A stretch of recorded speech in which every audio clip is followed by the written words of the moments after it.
मुंबईतून गायब झाली असं वाटतंय का? त्याच्यासाठी नेमकं कारणीभूत कोण आहे? हे गायब करण्याचा प्रयत्न चालू आहे, नक्कीच चालू आहे आणि गेले अनेक वर्ष चालू आहे.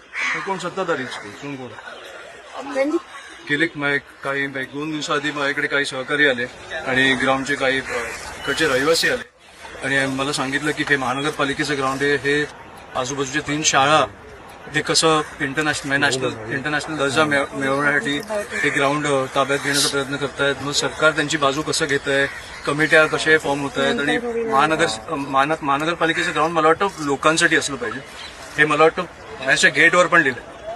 त्याचं तुम्ही सुशोभीकरण करू शकता, पण त्याच्यावर तुम्ही कन्स्ट्रक्शन नाही करू शकता. हे मला वाटतं आपले कायदे आहेत. तर त्याच्या विरोधात इकडे लॉक लावलेला आणि इकडे काम चालू झालेलं दिसतंय. ते लॉक तोडून आम्ही आज इकडे एक टुर्नामेंट घेतली, फुटबॉल खेळलोय आणि ह्यांनी काम चालू ठेवलं तर मी दर आठवड्याला येईन इकडे टुर्नामेंट खेळायला. पण जसं आपण बघतोय की महानगरपालिका स्वतःचे नियम पायदळी तुडवतो असं वाटतंय का? आणि पण हेच होणार होतं आणि मला वाटतं राजसाहेब असतील, उद्धवसाहेब असतील हेच बोलत होते की तुम्ही तिन्ही सत्ता केंद्र एकाच्या हातात दिल्यावर हेच होणार आहे ना. तुम्ही आता आमदाराला विरोध करू शकता ना, महानगरपालिकेला महापौरांना विरोध करू शकता ना, तुम्ही नगरसेवकांना विरोध करू शकता. सगळे त्यांचीच लोक आहेत.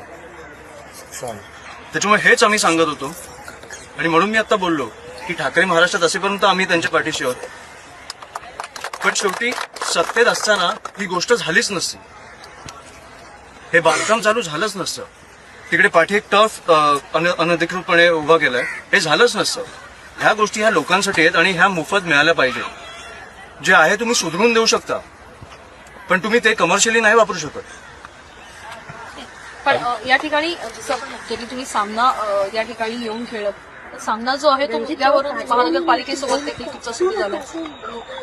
ह्याच्यावर मला बोलायचं नाही. मी आज ग्राउंडसाठी आलो, मी ग्राउंडसाठी बोलेन आणि मला वाटतं मी भूषण गगराणे साहेबांना पण जाऊन भेटतो या विषयावर.